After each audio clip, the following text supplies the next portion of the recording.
Hello, everyone. Hang Hello. on. Good There's a lot of afternoon. people. Good Go. afternoon. Glad you could make it. Some familiar faces, some new faces. Great to see everyone. Just give us a minute here. It's taking a while to let everybody in.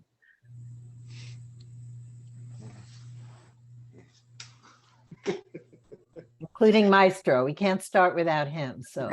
Oh, that's correct.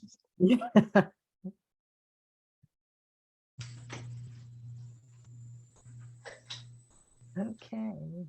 Hang on, hang on, hang on.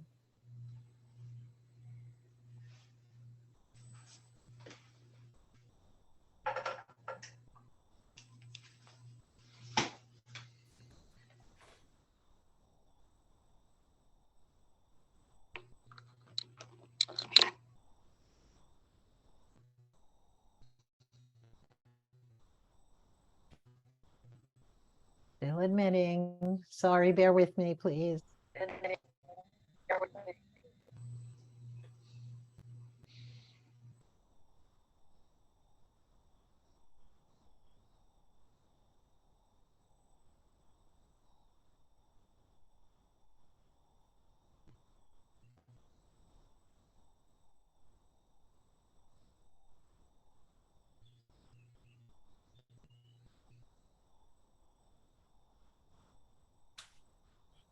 Okay, hang on. Maestro is taking, the thing is going around, so.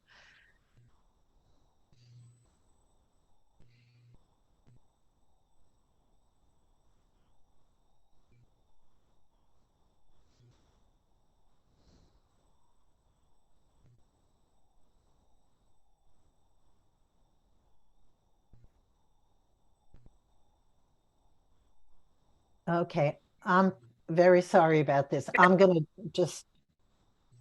check this out.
Okay, ta-da, here he is. Okay. Maestro.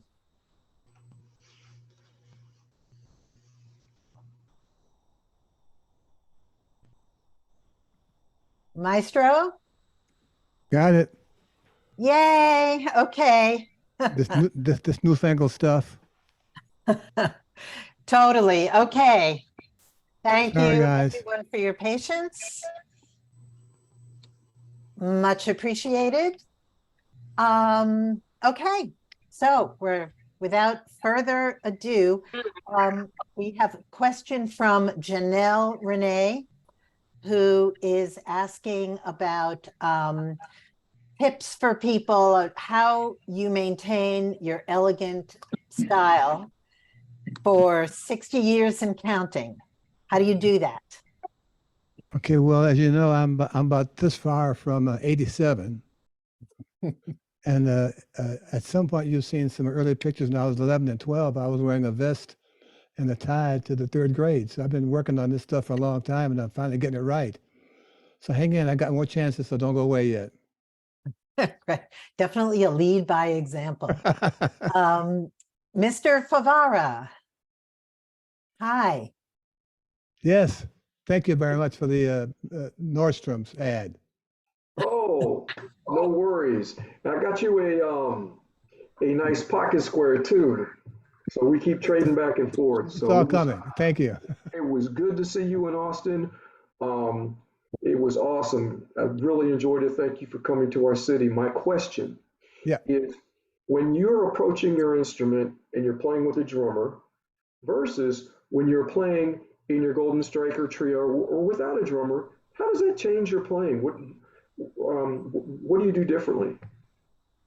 Well, I have a better lunch because there's only 3 miles to feed. Right, right, I look great because there are only 3 ties to buy. right. And I look forward to being able to have a little more communication with the guys because there's one less concerned opinion that may be in the way.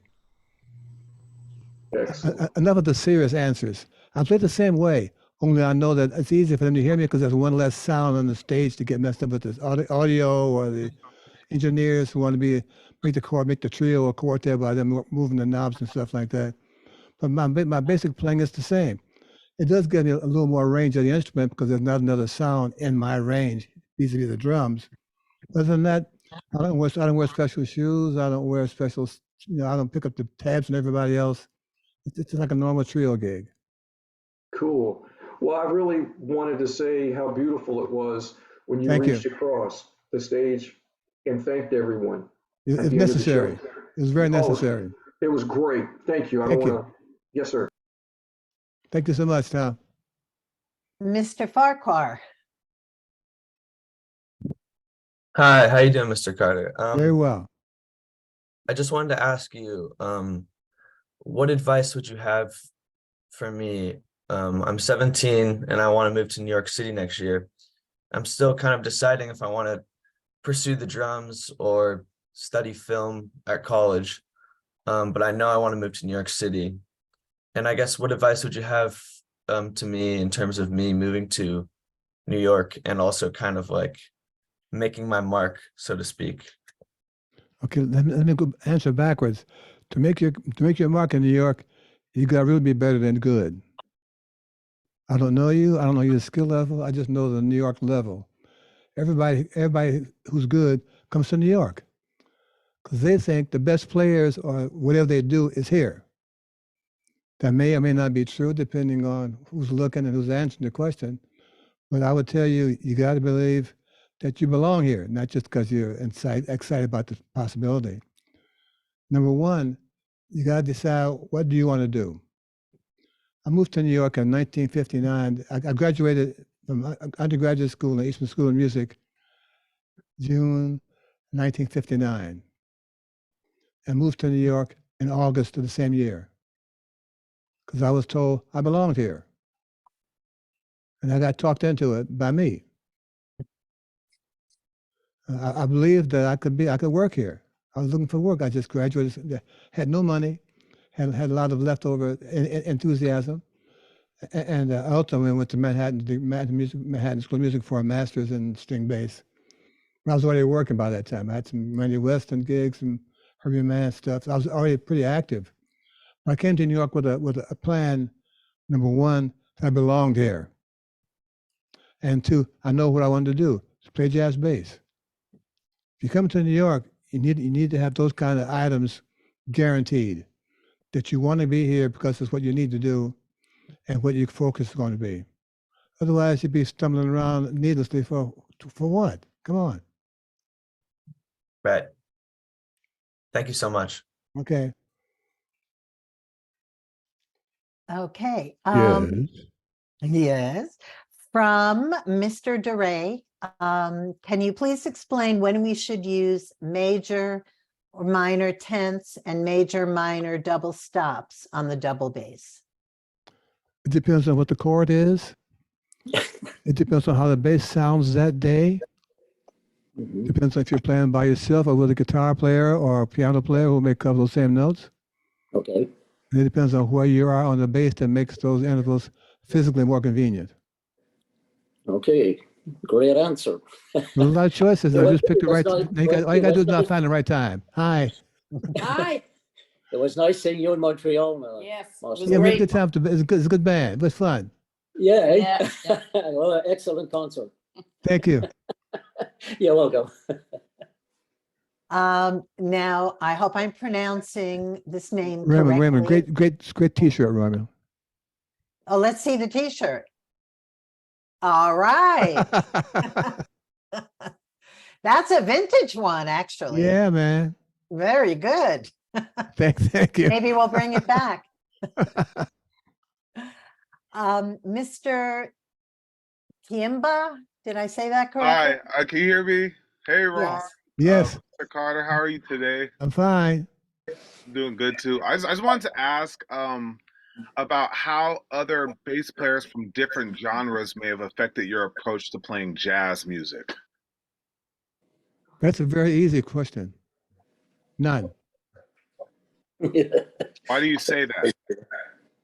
because I'm the guy asking the question.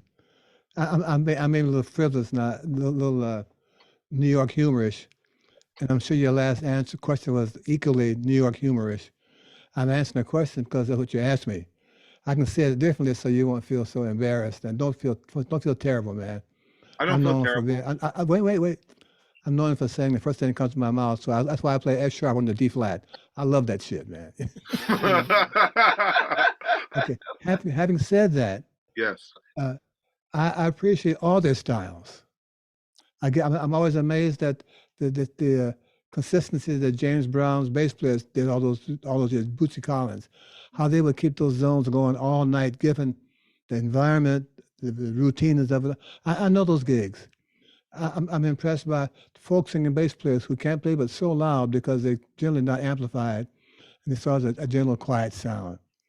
I'm influenced. I'm aware of all the hard rock players, man. I mean, they really literally pound the bass, and I admire that tenacity given their environment. Having said that, I'm aware of all the genres, as many as I can, of bass players. Have they affected what I do as a player? No, but they affect my determination that if they can do this, I can do this too. Thank you. Don't go away yet. How you feelings? I feel good, dude. I Okay. love you, man. You're great, Okay. man. Okay. Thank you. I didn't want to step on your feelings. Sorry. Oh, man. You're great. Thank you so much. You're welcome. Doug Welch says, can you talk about the Austin performance sound and your speaker mount? The Two qu- the sound you was hear me, really Astra? good. It was a nice theater, and it was like 108 years old that they maintained through everything. It had a great sound. I can't remember how we rigged it up finally. Well, the reason I asked the question is I walked in to the hall. By the way, I'm so honored to be speaking with you at the moment, but I saw that huge Gallien-Kruger amplifier behind you. And I'm going, oh no. I hope the sound man has some real skills to be able to get around that, because I know that that's not, would not be your rig of choice naturally. And but once you start playing within 36 bars, you adjusted your touch to that room like, I mean, like a glove. I mean, it was amazing. So, so I was just wondering when you got to the sound check, did you have to sit down and have a discussion with the sound people as to how to pull it? No, what I try to do, Doug, is befriend those guys and gals, whoever does that stuff. Right. I try to encourage them to think that this is a trio or a quartet, a trio in this case. You know, and if they want to make me happy, they'll let it stay a trio. And that's asking them, once we agree to the sound of the room, even though no one's in the room and everything is different, don't feel they got to turn up someone in the band because it's to their preference. Trust Right. us to make our own individual adjustments with our hands, rather than going back to the amp and turning the amp up or down. Or I don't believe in doing that. I'm stuck with whatever comes out from the first 3 or 4 notes. And my job, given the distance between me and the amp, which is sometimes really great, I try to make my hands be answered to the normal knobs that guys have on their gear. You know, it's really a nice, quiet room. I was surprised that, for as big as it is, it wasn't a loud room. Right. So it didn't require me to need that big speaker to work to its optimum possibility. You know, when I walked into the sound check, it was on stun. And I said, no, I don't need to do that. So I found another knob that says very quiet in this room. So I found that right knob. So now, guys, don't touch that. You know, it's not hooked up yet to a wire, but if you hit it the wrong way, you get shocked. So don't touch it. We'll be okay. And we had a great time.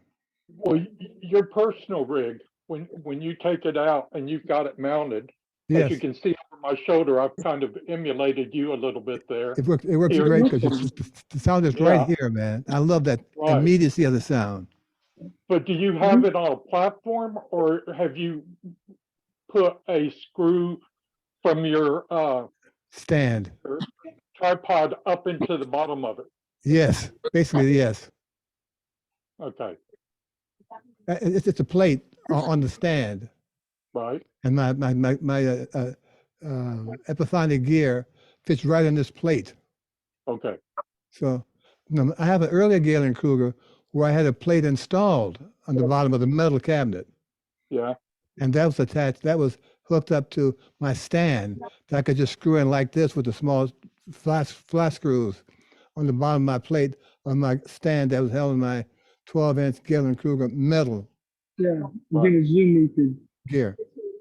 Ron Carter, Hello? yeah, he used to play with Miles Davis. Yes, I did. Was asking questions. We had a good time. Okay. thank you, sir. Billy says, hello, Maestro. You have made a number of records with Wayne Shorter. How would he prepare the band for the recording session? Were there rehearsals and charts? Would he write out the bass parts for you? That's about 9 questions. I try to get 3 of them I can remember. It depends on the Blue Note recordings. There was a 1-hour rehearsal, a 2-hour rehearsal before the date sometimes, the day before. With the Miles recordings, we would walk in and see Wayne's handwritten music on the stands, or he would pass them out to us with no rehearsal. So we had to run through to make sure that the parts were all the same, that the letters were in the same place, that they was all in a physically readable presentation, and then we'd run to the parts to make sure that part was correct, and then we'd make a recording. That was the process with that band. Wayne sometimes would just bring the stuff to the date. We never had a chance to rehearse in most of those Blue Note dates, but they were all a pleasure to play his music because it was still warm. The ink hadn't dried yet, or the eraser marks were still fresh, and his fingerprints were not smudged. So it was great. Audrey Hall asks, well, she gives huge props to you for your latest award win. And she says the Ezra Collective just won the Mercury Prize, the first time a jazz band has ever won. Do you think we reached the point now where the two genres can sit happily side by side? What is the Mercury, the war title again? The Mercury Prize. What is that acknowledging someone's being good at? Audrey, can you, Yeah, I can. Good evening, everyone. And hi, Mr. Carter. The Hello. Mercury Prize acknowledges the best up and coming talent in the UK and Ireland. So it really is quite significant. It's been going for many years. The best musician, music style. I still don't understand what it's for, other than being the best at it. They won the best album, so they have won the best album. It's the first time ever a jazz band has won. Okay. So it's significant. And Okay. I was just wondering, bearing in mind you've got your own funky thing going on there on the side, whether or not you think that now the two can happily sit side by side and we can stop all this kind of nonsense about genre defying. Because like you've got the Well, group. I think, let me cut you off a minute. I think genre defying is the way the stuff goes around. I think it seems to me that among other things that's weird in the publication, they need a box to put everything in, whether we like the box or not. Years ago, Gunther Schuller invented the phrase called the third string music because the modern jazz quartet had done something with a classical bent. So he was combining, so he called it, he said, man, what's the third stream? That sounds like it's pretty far out to me. Well, they would call Ornette Coleman's free music. You know, that was their box for Ornette's introduction to the music world. And I'd always say, well, man, those guys are getting paid. How do you mean it's free music? How is that possible? So I think to turn for that band, that jazz band, to not to question whether they earned the award given that's gone to 9 jazz groups before now, it means that two things happen. The board changed personnel, or that record was really outstanding. And I wouldn't be concerned about, are we in the same class as the rock guys? Yeah. They're wondering, are they in the same class as you? Well, they should be, you know. I don't know the record. I don't know the records. If you can send my site a file of what they play, I just want to enjoy somebody who won a new award. I'm okay with that. Okay. Well, I certainly think it's because they're outstanding. And without sounding creepy, I recently interviewed Doye, the South African jazz singer who you very graciously joined on one of her songs. So again, I had somebody singing your praises last week, Mr. Carter. And, Thank you. you know, Doug started off this by saying it was an honor to be on this platform with you and to be talking to you. And every time I join you, I feel exactly the same and just say thank you so much for the music. And long may it continue, Mr. Planet Elegance. Thank you. For my hat now. I love your generosity of spirit towards other musicians. I mean, it's just Thank like you. it's like beauty in itself. So Thank you so much. Thank you. Now, I'm not going to pronounce the name correctly, but when you hear your question, you can tell us your name. Maestro, thank you so much for your time. I'm working on walking on rhythm changes, trying to come up with new ideas on the same chords on I've Got Rhythm. Trying to play more linear, directional, and melodic. Would really like some advice from you. I'm not sure how you mean linear, because we're playing lines as such, so that's already fits that description. I think if I can get a plug-in from my book. Sorry.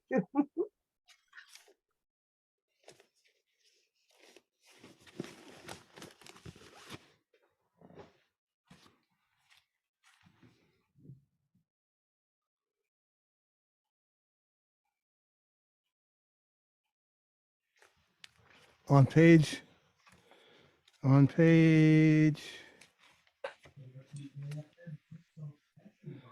12 and 13 of this book, that answers your question. Hold the book up. I didn't see which one you're talking about. Aha, okay, I'm putting a link to it in the chat. Page 12 and 13. This is Paul Reiser Sr. Can everyone hear me? Yes. Oh, look at there. I'm on. Okay. What a pleasure, Dr. Carter, Mr. Carter, Maestro Carter. Thank you. I'm going to mention a name to you, Okay. Dr. Harry Beeson. Oh, yeah. I'm a Yes. Cal State graduate also. I know him very well. Okay. He taught Harry, me. for those of you who haven't gone out of your loop and bought my bio, Yes. somewhere in that book in the chapter 4 and 5, you'll see my story about Harry Beeson, who was the band Yes. director at Cass Tech. You got it. Yeah. He taught me so well. I was first trombone player there under Okay. Dr. Beeson. Okay. Yeah.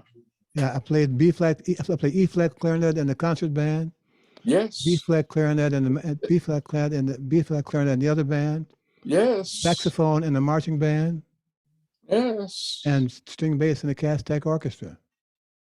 And you debuted a bass concerto, I think, or was it a cello concerto? Cello. Cello. Yes. A lot of people don't know that. See, Where are you now? I'm in Southfield, Michigan. Okay. Oh, you're still in the area. Wow. Oh, I never moved out. Okay. Never. I went from Cass Tech into Motown. Okay. Nothing wrong with that connection. You know, but I hated R&B music, Brian. And but I went as a George Bohannon. You familiar with the name George Bohannon, right? Yes. Trombone. Yes. They called me to come in and fill in a spot that needed a trombone player. I hated R&B music. Hated it. Okay. I was jazz and classical, of course. Okay. And classical first, then jazz. I put it in that order. Yeah. That's okay. So I just wanted to say hello to you. Hello. I put you on a recording session under Ashton and Simpson at one point. Wow. Suffer Herman, you remember the name Suffer Herman? Yes. Okay. Okay. Her dad's name is Sam. Sam Herman. Yeah. Yes. Thad Jones used to call him the Little Pixie. That's right. I know those guys know the name very well. Thank you for reminding me of the days in Cass Tech was a different Oh, village. absolutely. So I'm here to listen and learn from the pros. Okay. All right. Well, show me when they come on so I can help, so I can learn too. Okay, Anatoly has a question for our pro here. When walking, how to make one blues sound different from another? That depends on factors outside your control sometimes. Those kind of questions can be best addressed to a group because each instrumentalist is going to respond a different way to a new approach to a blues line. My recommendation to you is to try to find out, my recommendation to you is about this, and I just used this morning. It has to do with alternate changes. Don't go away.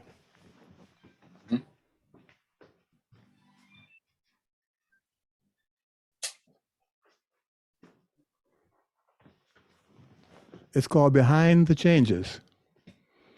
And what it is, it's a book with the changes in them. And I turn the page, for transparency, it has alternate changes written over the changes of the tune. So you can actually see how I develop another chord progression, another harmonic view of this song, of a song. I take a blues, I do Autumn Leaves with the real sheet, an overlay like this. So you can see my changes in red and the original changes back in the sheet. So you can see how I develop a counterpuntal line, an alternate view of how to play those changes. It's called Behind the Changes, literally. Simone just put it in the chat. If you get that book, my friend, you will stay my friend. Interesting.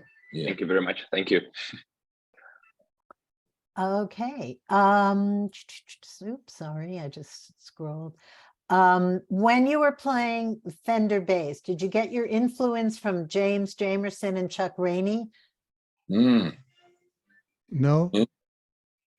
I knew who they were, but I wasn't playing enough to need to be influenced by anybody. yes. Although I Mm. certainly would certainly admire. I just did read a book this morning, yesterday, from James Jamat. Just came out his bio. It's a very well-written book. It's complicated reading, but it really digs into how he came to be Jerry Jamat. So those of you who are into bass bios, I advise you to buy Jerry Jamat's new book that just came out 3 weeks ago on Amazon. Mhm. Buy his book first and buy mine like number 4 or 5. Troy asks, in your storied career, do you have any anecdotes of performances where you had difficulties to overcome? A bad bass, out of tune, problem with a venue or audience problems, maybe even racism in early performances. All of the above times 12. Wow.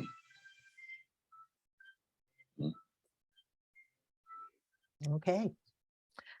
Matt Courtney asks, in your autobiography, you talk about Tribe Called Quest. Can somebody mute that? Thank you.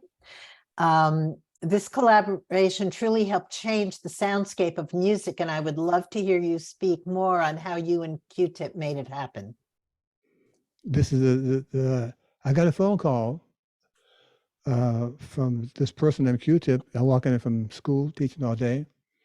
He introduces himself, and he says, I'm with a group called Tribe Called Quest, and we're putting together another record, and we want to know if you'd make this record with us. I said, well, I just walked in from school, and I haven't finished getting the school out of my ear, so let me take your number, and I'll call you back in a half hour, just kind of calm down from school. That was my half-hour reprieve, so I could call my son and say, hey, man, this is a guy named Q-Tip. What's his story? He wants me to make a record with him. He said, Dad, you know who he is? I said, no, man, I don't know who he is. He said, he's with a group called Tribe Called Quest. And if he asks you to play with him, make sure you get paid, but show him what you can do. I said, okay. So he called me back and said, Mr. Carter, yes, that sounded important by that time, you know. And my son told me I should talk to you seriously, so here I am. What can I do for you? How can I help you? So we're putting together another record, and we're looking for someone who can add something to another sound to the record. And we thought that you'd be the person who could feel that need. So I said, well, can I call you Mr. Q-Tip or Mr. What should I call you? And they said, call Q-Tip is okay. I said, well, Q-Tip, I don't know the genre very well, but what I've heard that the language skills are really overwhelming to my age group. Now, I'll tell you what I'll do. Once we agree on the time and stuff, I know where the studio is. And I'll get here like I always do 40 minutes before the date starts so I can talk to the engineer and get set up. And I'll park in front of the doorway where it says EXIT. and the moment I hear the lyrics going sideways, I'll pick up my shit and go. Mm-hmm. I don't, ladies and gentlemen, I don't know how to say that so that's impactful, but you could hear a fly piss on cotton after that kind of commentary, you know, because I'm in it. You know, I couldn't be a person who would endorse the kind of comments with the bass in my music. I just wasn't going to do that. And he enjoyed the directness as well as the humor that was partially intent. And we got to work and made 2 or 3 takes, and we got enough music for a nice record. Ladies, I know you guys know those words before, but I don't use them very often. I'm very careful. When I want to make a real point, I kind of drop one in on the side, you know. But if you're not awake too much, I don't mind if you miss it. Just get the intent. Right. Miss what? Brenda Seiler asks, in your travels, do you have time to spend with jazz students in high school or in college? If so, what have you noticed with this up and coming generation of jazz musicians? I do those things, but not while I'm on the road. On the road, I'm so focused with the music and the band personnel and learning library and talking about how we can make the next set better or stuff. I do those things in New York City when I went to where I'm currently living. I found that most music schools who have invited me to be the speaker for the day in the auditorium, they prepare them really well for me to walk in there. Great. They aren't guessing who I am or what does this old guy do? You know, is he going to play that thing? Is he new? What? So the kids who come to this to the auditorium to hear this person talk about music and jazz as what he plays, it's a pleasure because they've been well alerted to what they're who's walking before them, so to speak. Hmm. I found them very respectful. I found them curious. I found them kind of amazed that this is some of the things that bass can do. Most of them have never heard a live bass because they're used to the records and the sampling stuff. And for them, it's a great eye-opening as to this is one way to make music with this instrument that this guy plays. And I beg the schools to have more of these kinds of opportunities for people like me who not only speak well, they know how to talk to kids. And the more we can make this kind of combination of body and students be there, it impacts everybody's life, including mine. Yes. Thank you, Maestro. I'm the person on social media that lets you know that John Coltrane and my uncle were classmates in high school Oh, wow. together. Of course, I did not know that until my uncle had passed, right? My mother didn't tell me. My mother could keep a secret forever. I don't know if she thought that was a secret or whatever. But I was working in jazz radio for 10 years, so I couldn't imagine why she had not told me that. But thank you for answering my question. Thank you. Keep on playing that music. Yes. Yes. Mr. Oh, is it Timba? Am I saying it right? Okay. Tyhimba. Tyhimba. Thank you. Yes. I'll remember that from now on. Wants to ask about the Miles Smiles Orbits recording. Were the takes with Herbie comping in the melody? Curious if there was any conversation in between takes. In general, we were kind of focused on, can we get all these songs recorded during this in this 3.5 hour, 4 hours time we have to do it. There was no rehearsal for the music. We walked into, each of us passed out our songs we had written for the recording session. And to say we got lucky a lot of those times, we did get lucky. We all grabbed at something we thought would work without any preparation vis-a-vis rehearsal or specific arrangements or specific help from the arranger. What would happen is the band would make commentary on what they thought would make this music easier to play and make it more in the light of what the band was doing on the bandstand at that time. I think we came pretty close to getting it right all the time. But there was not a lot of conversation vis-a-vis discussing arrangements or discussing why you wrote that note there or those kind of commentary. That wasn't part of our mentality. Miles was clearly the leader. He was also eager to hear our commentary and our views of what his suggestion was and what did we have that was different than what he offered us to do. Worked out pretty well, thank you. We have time for 2 more questions, and I've got them right here. Okay. True or from Al Williams, true or false? While in Miles's band, we played So What every night when I was in the band. A guesstimate of the number of times you played that tune in your time with Miles. All I can say is WHEW. And each time it got faster and faster. The record is here. 1, 2, 3, 4, 1. By the second year, he was here. By the last year, by the 5th year, he was somewhere in here. This is 2 choruses. Each time I do that, that's 3 choruses right there. I think Miles is trying to do 2 things. Trying to play faster because we made him think faster. And 2, trying to see who would be the first guy to give up. Who will be the first guy to say, "Hey, Miles, stop! It's time for a ballad"? So who's going to say that first? You know, no one came in. Yeah. So you're out there, brother man. Let's hit it or quit it. You know, we're kind of into that zone. Okay. Lovely boss.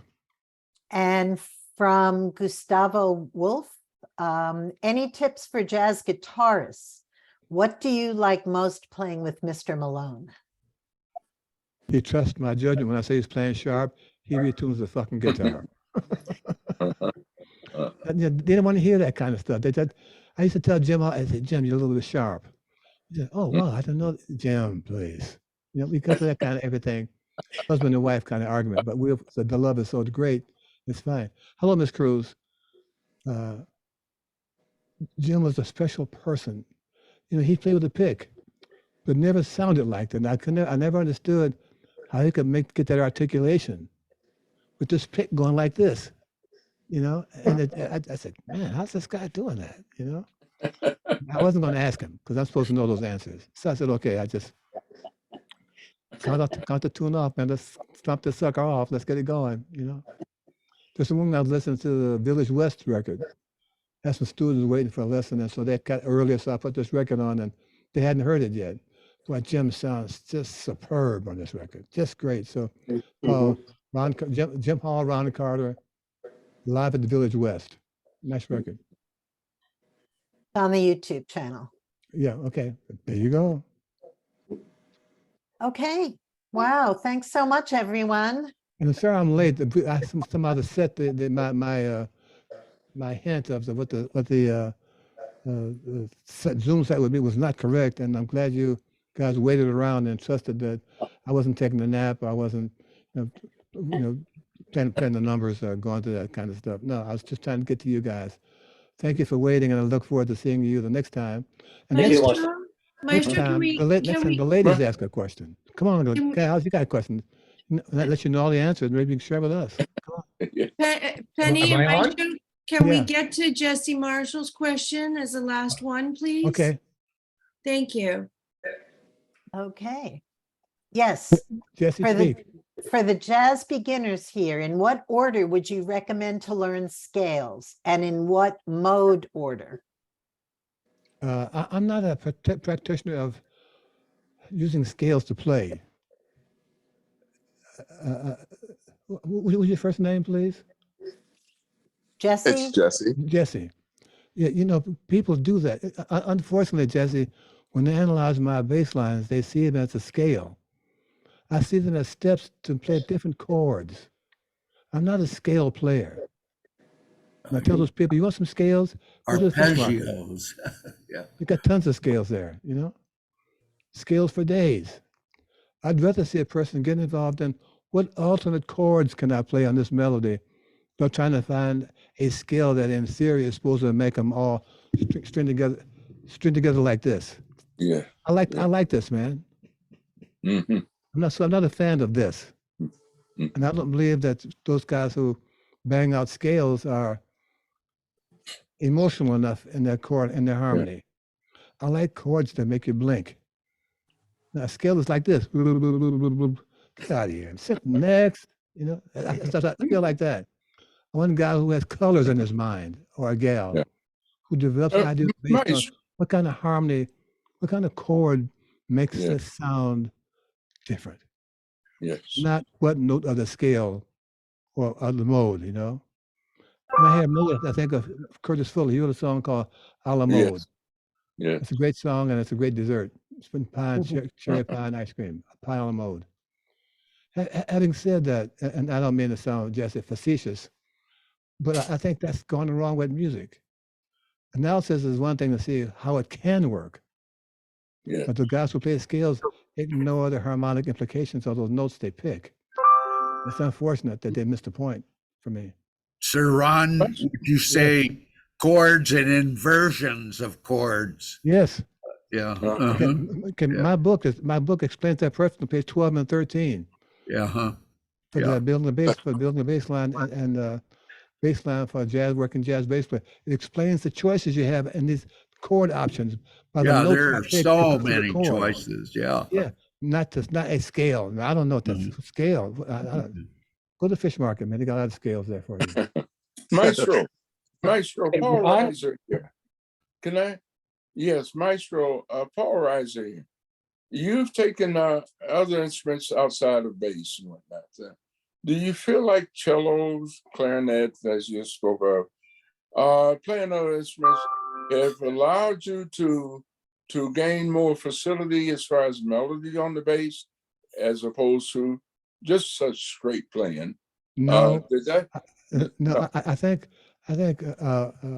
Paul, once I understood some of the bass options, I want to find out how can I make this, how can I carry a melody so people go home and hear it? Yes. Yeah. And finally learning how to play it better as I'm learning every day, and being patient enough to see how do I connect these notes? What notes do I slur? What notes do I ghost? What notes do I leave out? What notes do I play incorrectly? To have that story I'm trying to build have the flavor if I were talking to them. Playing cello and clarinet and letting you know what treble clef looks like. Yes, yeah. You know, yeah. and that's treble, Trouble clef. Trouble. Yeah. Yeah. I like the basement. I'm okay. Now, another related question. Classical music, the disciplines as it relates to Paul, yeah. can you ask me that next month? I gotta go. Okay, I get it. Sorry. Can I say something? God bless you.